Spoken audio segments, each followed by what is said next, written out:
thing.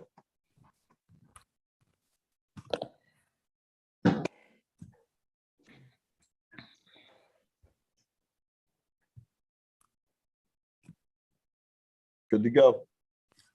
All right, thanks, Chris. Good afternoon, everyone. Welcome to the Transit Oversight Committee meeting. It's Tuesday, June 21st, 4:04 p.m. We are meeting remotely via Zoom. With us from City Council, myself, Adam Yoder, Liz Mealy. Our city clerk is here, Janice Frank. From RVT, we have Renee Smith and Adam Winder. Our transit solicitor, Jill Nagy, is here. We have our chair of the RVT Authority Board, Noah Bauer, with us. Welcome, sir. From the city's finance department, Joe Pavlak is here. I don't know who the Steve is, but Steve is here. And that would be Steve Smith. Steve Smith, welcome. And Chris Black from our city IT is here. We'll work through the agenda. We've got three things on the agenda today. The first one is a resolution to accept an assignment agreement between RVTA and the city of Williamsport. And I'll turn this over to Mr. Winder. This resolution is to essentially release the union from the city having any responsibility and turning that over to River Valley Transit Authority. It is the 13C agreement. It's the Employee Protection Arrangements Agreement. It was presented to the RVTA board last Wednesday, approved by them. So now it must go before City Council for approval from City Council to release the union to River Valley Transit Authority effective July 1st. Okay. Thank you, Mr. Winder. Liz, I'm here. Liz, if you have any questions, by all means chime in. I know you haven't been involved necessarily with a lot of the weeds of this year as well, though. So, yeah, no, I certainly haven't been that involved. I mean, if you why don't you, any questions that you might have, why don't you start with Adam, and then I'll chime in with anything that I feel that you might have missed. How's that sound? Yeah, that's perfectly fine. So this essentially transfers the union, the employees, from a legal mechanism over to RVTA. Essentially, is all that this is doing. Yep. The big question that sticks in my head when I think we just look at this overall process is the pensions, right? I know that there were some conversations with employees, I think last month, about what their options were going to look like, and I thought sometime this month we're going to have some information on, I think, what the transfer of that was going to look like, who needed to give who what that was going to look like. Seems like when we're looking at transferring employees from one governmental body to another, that's the thing that sticks out for me. Do we have any information on that? Where are we with that? So what River Valley, the authority, has done is set up a mimicked pension plan that will start fresh for employees who wish to stay and accrue their pension. They also have a defined contribution plan for new employees moving forward, or people that elect to go out of that. So basically, the actuary now will compute as all of the people we're going to, meaning all the present employees, will migrate out of that pension. The retired employees stay within the city plan. Okay. So what he will do once everybody is fully out, an actuarial analysis of what that leaving of the RVT people does to your pension, so that there will be a money exchange. So that, he said, is going to take about 60 to 90 days. So there will be money owed, but we have to wait until it's done and then do the actuarial evaluation. Okay. I did talk to Austin. One of the things we're going to have to do is at some point, a global reconciliation, which, to set expectations, might not be till like September, October, by the time we have all these reports and everything done. So just just so you know, I did talk to him. There is full awareness that there has to be a reconciliation. The only thing that RVT will 100% pay live time is all of the runoff claims for the health insurance. Because people on the city's health insurance that might go to the emergency room June 22nd, the city won't get a bill till like July 18th. That's 100% we know RVT's responsibility. They'll instantly pay that. They're going to be segregated and paid instantly. We just have to wait for the actuarial evaluation to see what, if any, money is owed to the pension from River Valley, because we migrated a large number of people.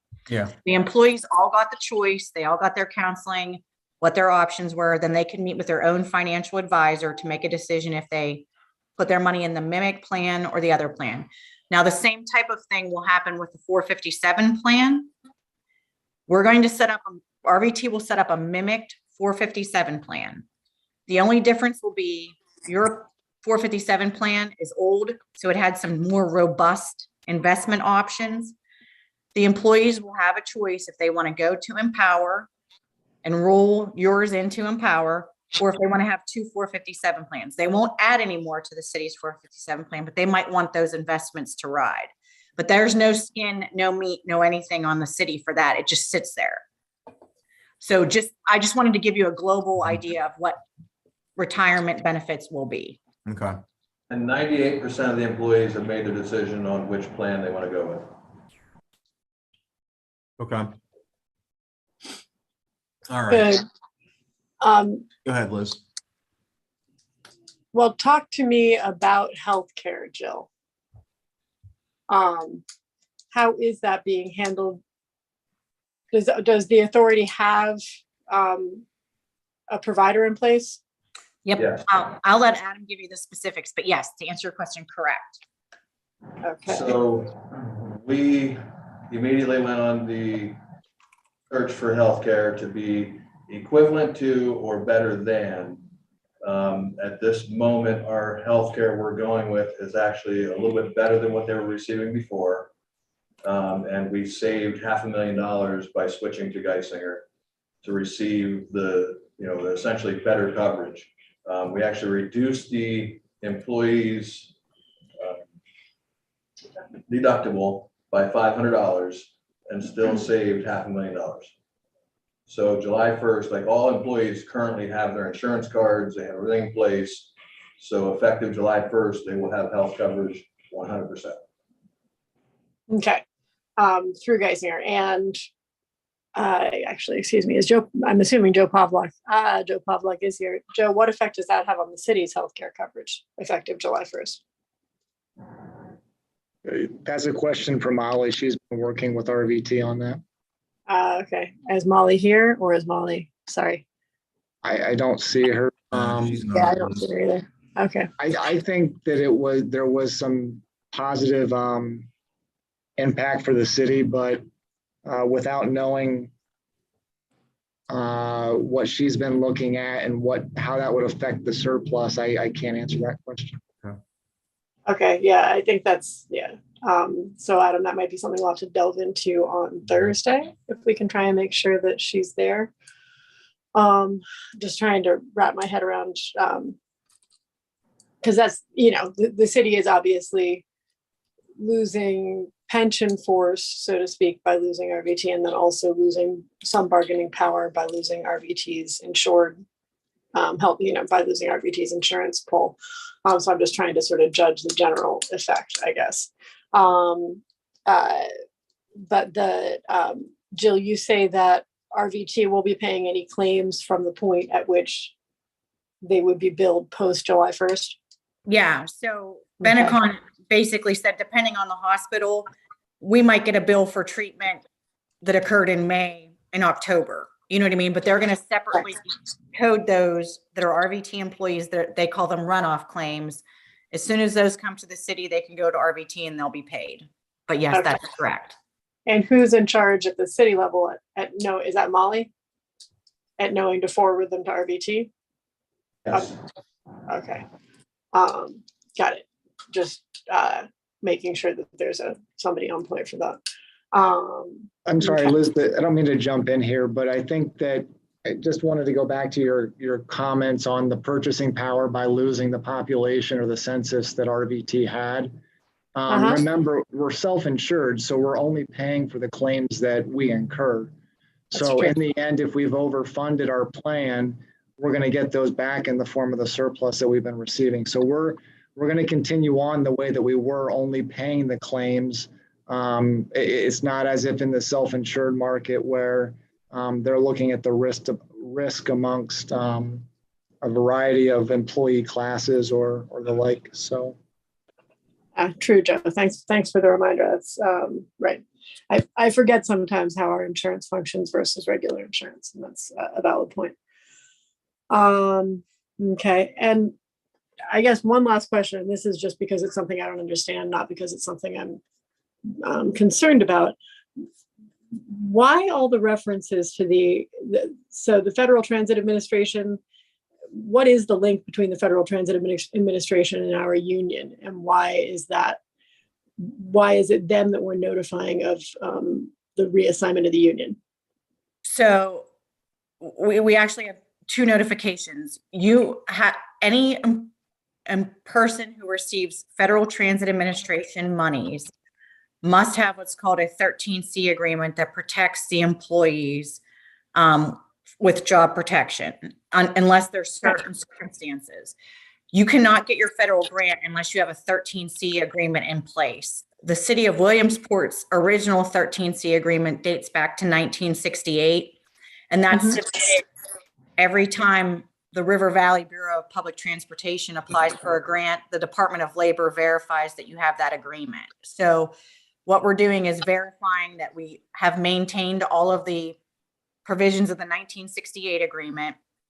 And then what we'll do is after your meeting on Thursday, I will file a petition with the Department of Labor for Pennsylvania to transfer the bargaining unit as of July 1st. So we might not get an order for 60 days, but everybody agrees to it, that we're transferring the bargaining obligations. So when you take federal transit dollars, you have a regular collective bargaining agreement and a 13C agreement, which is what you have to submit to get your grants. That's why.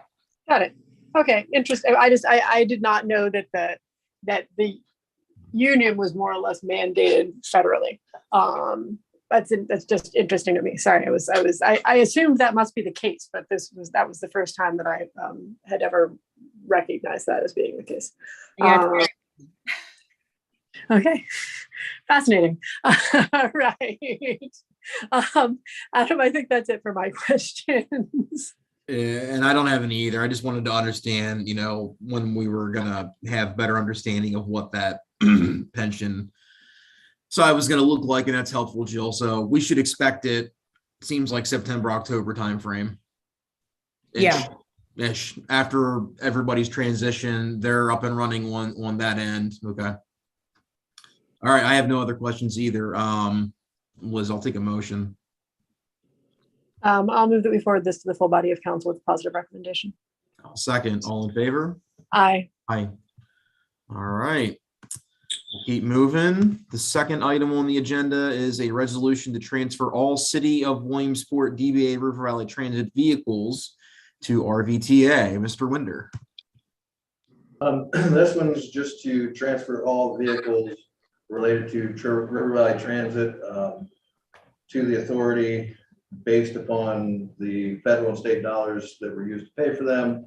It also transitions it so that we can roll it under Safety with an I as our insurance company. It will save River Valley money as well as saving the city of Williamsport money by not having those vehicles on your insurance. I guess the only other part I'll touch on is that, in July, we look to bring resolution forward for transfer of property as well. Jill is working on the researching of the deeds, et cetera, for that. So this is just basically formality to transfer ownership over to the authority itself. And you should have a copy of all the vehicle roster with the resolution. Yeah, it's in there, Adam. It is in there. There's 2 pages, I believe. So if I remember right, Mr. Winder, these are all purchased outright with either federal or state funding, correct? Correct. Okay. So, I mean, there's nothing in here where we, did some kind of a local, like a match with like other grants that we do where we used general fund money or some other non-transit mechanism to help pay for these vehicles or what have you. It's all state or federal transit grant money. Correct. It was all through the CCA. Yep. Okay. Gotcha. And so, I mean, that was the only, I mean, this, in my opinion, I mean, these are purchased with transit money. They serve transit, specifically. I'm assuming most of these look to be buses anyway. So, I mean, they need to be over there. There's nothing really super crazy to me about that. I was going to ask, I appreciate you referencing the property transfer. I was going to just ask where we were at with that. I know that that was something that we had talked about, I think back in February, somewhere in there, about something that we needed to look at figuring out what we're going to do. Do we have any insight ahead of time into what that's going to look like? It's essentially at this moment just going to be 1500 West 3rd Street, Church Street parking garage, Trade and Transit 1, Trade and Transit 2, and the museum. All properties that have significant federal money invested in them that we can clearly see that's what it is. Yeah. Okay. That makes sense. It would include, with the 1500 West 3rd Street, it would include the fuel island because that is tied back into River Valley Transit for power, the computer system for the fuel island, things like that. It would just be those properties identified there. Okay. Okay. I'd be curious. I don't know if it's the same thing. If I remember, I think a lot of the property was primarily grant funded, but I do believe there were some local matches in there. So I'd be curious to see how that all works out. Is there something that needs to come back to the city to offset whatever local match we put into that to make it even? I don't know what that looks like. So no matter what, to support the transit system, there has to be a local match component in all the capital. Mm-hmm. With that being said, I understand from PennDOT, and I want to be careful I say this because I don't know their timing and I don't have anything in writing. They're probably going to be doing a forensic audit on all the property acquisitions for that reason, Mr. Yoder. Okay. So, because federal grant money went into some other properties too. So probably, and again, I talked to Austin, if I'm a betting person, that reconciliation will occur in 2023. Okay. So they're looking to do some reconciliation. Gotcha. But they're We going don't know to, what though yet. they're going to do it, yes, from a grant audit standpoint over the years. So that is in motion. Okay. I figured someone would ask that because there might be other paybacks back and forth. It's just by the time they look at that, it might be a year. So we're going to have like multiple reconciliations, like pension, maybe retiree health benefit. Like it's going to be a stepped out process. Yeah. With that, everyone understands there will be a reconciliation. It just might be in multiple steps. Yeah. So No, that's in motion. And when we started out on this, I mean, it's not optimal by any means. I think all of us would have rather had a lot more time to go through this process. So it was a lot cleaner, but we knew that there was going to be some lagging things once the authority went live and what have you. So that answers the question. I mean, I'll be interested to see what comes out of that. So, Mr. Winder, you were going to say something. I'm sorry. I didn't mean to cut you off. You're fine. You're fine. I appreciate it. I was just going to reference this property up here. I can identify for sure where transit dollars were used to put up buildings, salt sheds, etc. at streets and parks. The recycling center was funded through transit dollars. So I think that's going to be the gray area to try to sort out. Yeah. There were some other things done through the CDB that are clearly identified as transit dollars that weren't transit related. So I think like Jill said, that's gonna be the complicated part, and it's gonna take some time to really sort those items out. Gotcha. Understood. Those are my only questions related to this. Liz, is there any other questions that you had? This one, Adam, I don't think so particularly. I mean, I think, right, the vehicles are all, it would seem to me, should all be relatively clear cut, which vehicles serve RVT, which vehicles serve the city. Although I'm going to assume, Adam, there might be a couple of vehicles in there that have been doing double duty at some point.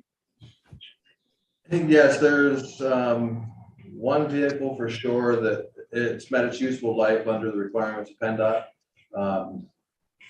So we're actually going to transfer that one to the city, so that's not on this list. Streets and Parks have been using it for the last couple of months due to their situation with vehicles.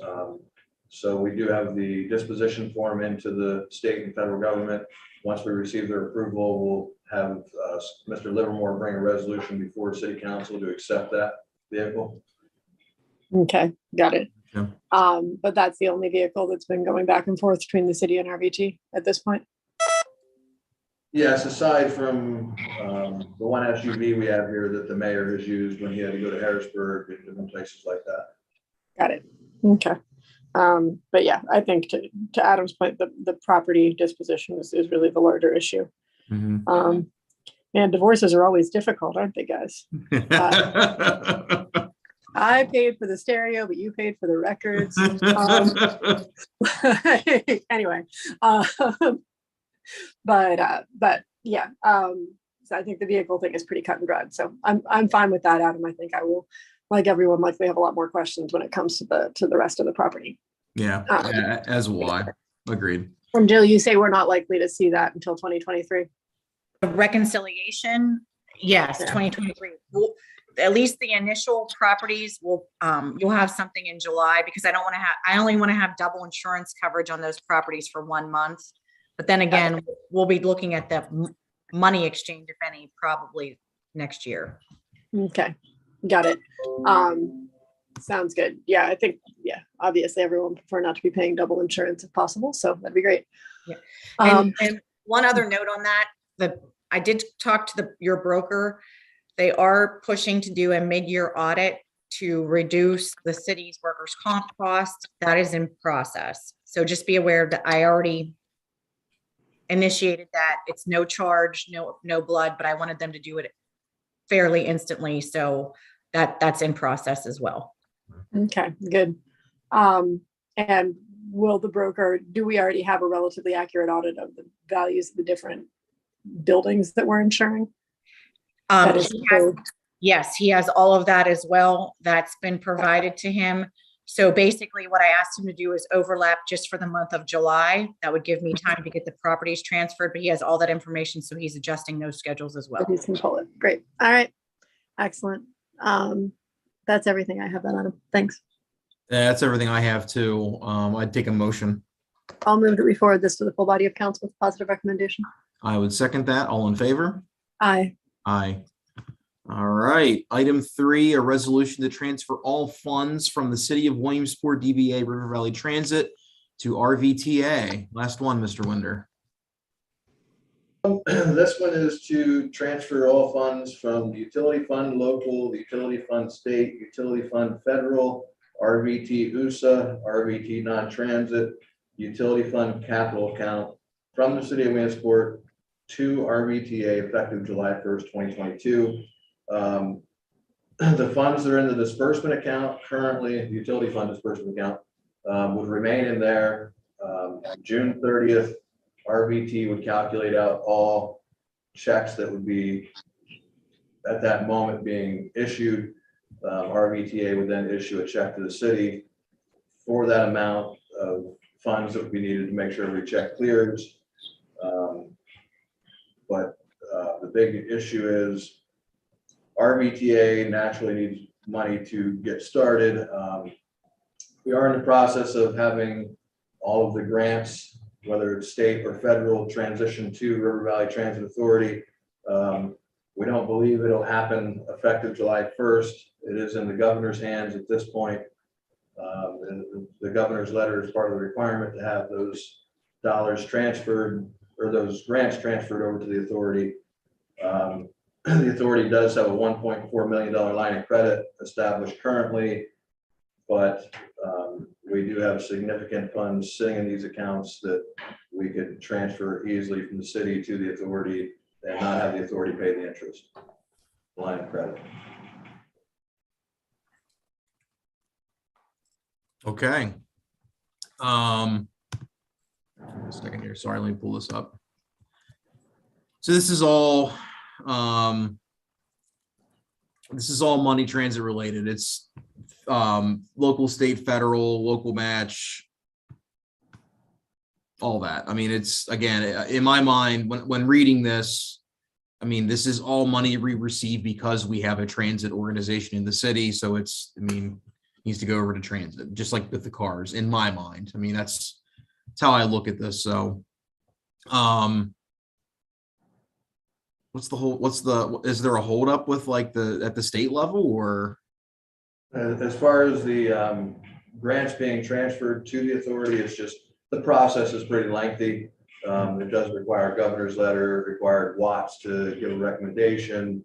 There were some hoops that we had to jump through to get all documentation in line and to the governor's office for the federal government to release the grants themselves. We are established under DOT grants now for the authority. The state level, I believe we're sitting pretty good as far as having the transfer done. We're just trying to make sure that any open grants that we currently have, CCA, et cetera, that we close out everything possible and transfer it to the next year, which would be 22, 23. Jill, you got to look at this from a legal compliance perspective. I mean, we're all good here. Yeah, I already did my legal opinion on this. PennDOT looked at it, and before we submitted it to the governor's office, which took a little bit longer than normal, I wanted FTA to review our submission first so that there was no glitches. So we've done all that. Okay. I don't really have any additional questions. Again, in my mind, this seems pretty cut and dry. Liz, do you have any questions? Adam, no, I'm all set on this one. I mean, yeah. I think this seems more than fair. So thanks. All right, excellent. I'll take a motion. I'll move that we forward this to the full body of council with a positive recommendation. I'll second. All in favor? Aye. Aye. All right. Item 4, any related items? Jill, Adam, is there anything you need? So I know there's going to be the transfer of the property coming up that we talked about. There's a couple other things in motion between pensions, forensic audit, with that kind of stuff coming down the pike. What else do we have hanging out there? Those seem to be the big things from what I remember from kicking off this process in January, February. What are we missing? I think that's it. That's the big item. I mean, on our end, we have our payroll processes set. We actually did a lot of training this week on that so that people can get used to it by July 1st. We have our financial package in line.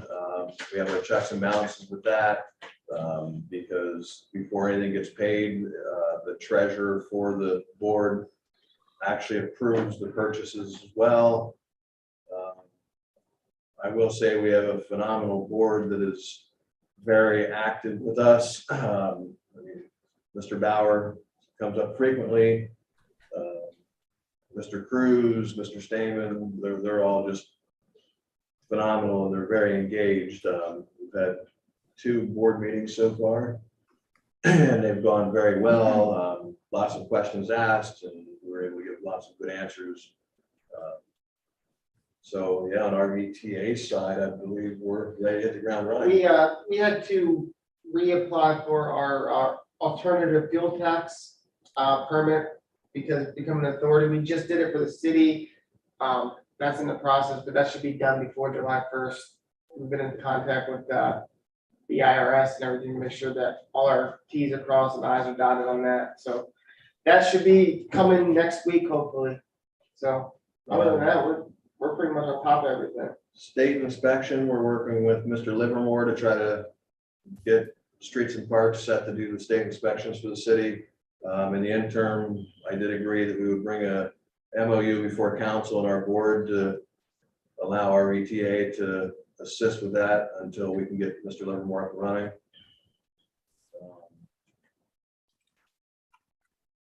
Yeah, I think the separation is going really well. 99.9% sure we have everything set to the employees. There's a lot of excitement here about it. We do have a meeting, I think July 11th with CEDACOG to look at the expansion of routes into other counties, which is a phenomenal thing. So hopefully by the end of the year, we'll create some more jobs. Good. Very good.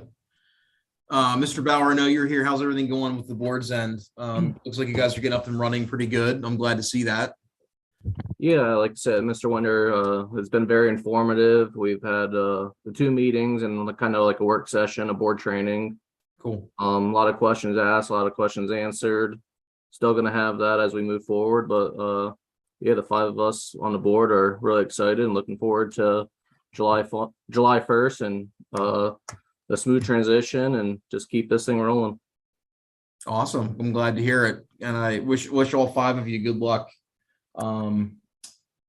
I've never been on a new board for an authority, so I don't know what it's like. But I presume that it's got its bumps and challenges, but there's a level of excitement to it too. So all 5 of you wish you all the best and good luck. So we're here if you need anything. So appreciate it.